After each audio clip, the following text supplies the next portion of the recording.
What is going on, everybody? Welcome back to the channel. Aftersound here, bringing you Splinterlands content daily. We also stream right here on this channel every Tuesday, Thursday, and Sunday morning, so come by and say hello.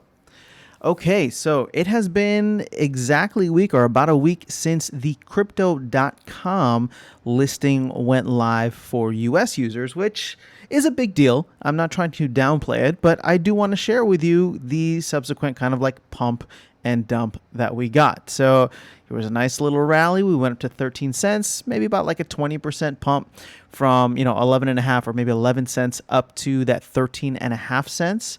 And now we're right back down to where we started at 11 cents. So here's the thing. And the reason that I bring this up is because, I haven't been hearing it as much, but also because I think a lot of the Moon Boys have left the game. A lot of the pump and dump investors have left the game. And that is the when Binance meme, right? So if and when Binance happens, and I do believe that it'll happen, hopefully sometime this year if the game continues to gain traction and turn heads. But it's one of those things where even if it does happen, I'm looking at this and all I can see from a Binance listing is another pump and dump. Sure, it might be a little bit bigger, right? Crypto.com, I think when we were last looking, was the 9th biggest exchange in terms of overall volume. So it's relatively big, and Crypto.com was important because, everybody was excited, at least because US investors got to be able to jump into the game now. But ultimately, if you're in other parts of the world, you have access to this, and sure, Binance will be awesome for more liquidity, more attention. You'll get more speculators too, so that's something that you'll need to factor in as well. So a lot of people who aren't playing the game, who have no idea about the game, but will see, hey, I've heard of Splinterlands. Let me just buy some tokens. I'm not going to even stake them or do anything. I'm just going to buy some SPS on the Binance exchange, and then if they do a 2x or even like a 20-50% jump, then I'm gonna sell. And so there'll be a lot more speculative transactions happening at that point in time. Now, if you're waiting for Binance because you use Binance and you want the ease of it, right? No matter where you are in the world, you want the ease of it to be able to have it as an on and off ramp for fiat. That's all well and good. And I want Binance for that reason, and really that reason alone. I don't use Binance myself, but it's one of those things where if Binance is available and if Binance is going to make things easier for people, then sure, I like that. That would be great. But in terms of like price action overall, to me, it's just going to be a slightly bigger pump and dump. And when I say slightly bigger, sure, maybe we pump to like 20 cents. I don't know. But if anybody thinks that we're going back to like $1 or anywhere around there, I just don't see it. And if we do, it's not going to be sustainable. Like if we start getting crazy levels after Binance, I don't know, I might look to take some off of the table. So that really just brings me back to what the core issue with every token, not just SPS, but literally every token outside of Bitcoin, because I feel like Bitcoin has at least figured out what it is in terms of a store of value, but every other token, what is the utility? What is the utility, and why would somebody buy it? Because that is the only reason that the price would go up, right? There's no other reason. These are markets. These are very free and open markets, right? So there's no other reason that a token price will go up unless there is demand for it and people are coming in and literally buying the token. Now, if they are not, then we see all of this kinds of sell pressure because SPS is being diluted at such a fast rate or such a high rate, and will continue to be even beyond the airdrop, right? Sure, we're gonna jump down maybe almost 50% in terms of our dilution, but at the end of the day, there's still a ton of SPS being hitting the market, and many folks who are getting it, whether they play to earn, whether they get it for free from staking, whatever it is, will be looking to sell and offload that. Right? So that sell pressure is still going to be there no matter what for the next 65 months, or at least 65 months from whenever the final thing goes into effect, whether that's, Brawl SPS dilution, ranked battle SPS dilution, validator nodes dilution. So we're still like 6-7 potentially years from SPS being fully diluted, or at least mostly diluted. And, it's just, Yeah, that at the end of the day, what is going to create any kind of demand is the utility that is driven to the token. Now, again, the team has some things coming up down the line where they've talked about SPS for Rift Watchers, for burning for validator nodes, or need to use SPS to purchase validators. There will be upcoming potential utility for vouchers and the promo card. So there are things coming, but in the context of whenever, and I do say when, not if, but whenever Binance decides to list SPS, if those things are not there, all we see is a pump and dump.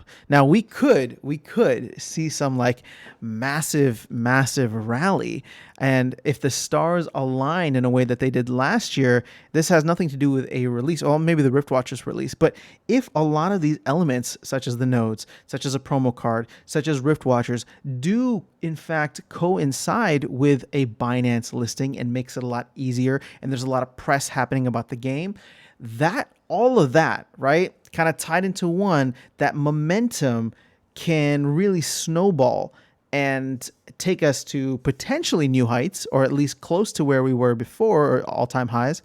But the stars, like I said, the stars would really have to align very nicely for that to happen. And as you can see, like, we're just not in a bull market anymore. So nobody's really timing this stuff out.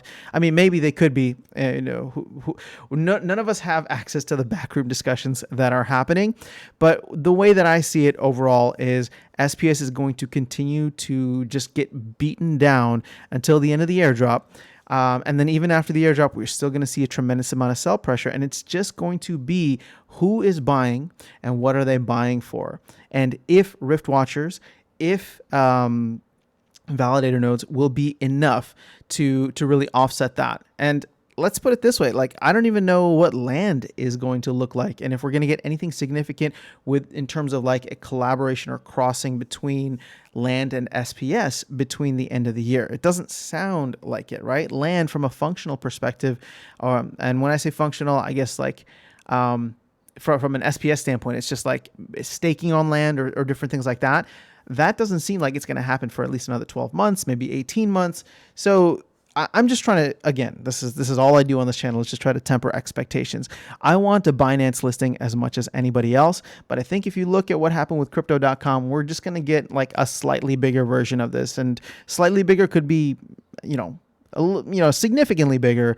But if there is no utility, people are going to dump. There's so many exit points for people who came in at the 20-cent range, people who came in at the 30-cent range, who are tired of this project and want to move on. And so just holding at this point in time, and just trying to temper your expectations too in terms of where we go from here, and really just trying to show, at least for myself, that at the end of the day, it comes down to overall utility, which is coming. And hopefully there'll be more beyond just Rift Watchers and validator nodes, because if that's all we get by the end of the year, I don't think that that's going to be enough. So there'll have to be more things for vouchers, for example, where people will want to be able to play, or maybe staking SPS to be able to play, things like that. Staking SPS to be able to play tournaments, or staking SPS in order to earn more SPS from ranked battles, things like that, right? So this utility just needs to come in. It needs to be ongoing as well, so that as people come into the game, they want to be able to stack and stake their SPS and get a lot of value from it. So that's all I have in this video. Just wanted to share, like a 1 week analysis on where the price went with SPS. Now, granted, we're still also kind of, struggling with the overall broader market as well as crypto market. Bitcoin shot back up this morning, but yesterday it went down to like 37K. So that doesn't necessarily help SPS. But at the end of the day, what are we shooting for? What are we hoping for? And not just Splinterlands, but like gaming and GameFi and play to earn in general wants to decouple from Bitcoin. And because of the fact that we've done it in the past, I know that we can do it again in the future. But we will need to have the right elements in play. There will need to be the proper utility that happens or is given to the token, along with, hopefully constructive market factors, right? Like if Bitcoin is nuking down to 20K, then I don't think that there's any way that SPS is going to be making new all-time highs, even if all the utility in the world is given to it. People just get scared of risk on assets. And at the end of the day, This is a game, right? So many people who will need money will probably liquidate from something like a game first because they have to, right? They don't want to be liquidating from other assets, things like that. So that's all I have for you guys in this video. Would love to get your thoughts on it. Let me know if you're using crypto.com and if you're enjoying it. I did not jump into the mix even for the bonus. Not for any bad reason. I'm just lazy. So I already have a bunch of other exchange accounts set up, and it's just like one more. I thought about it at first, but I'm curious to get your take and if you think that'll be worthwhile for me to look into. So that's all I have. Have an amazing rest of your day. I will catch you all in the next video, and I will see you around the game. Take care.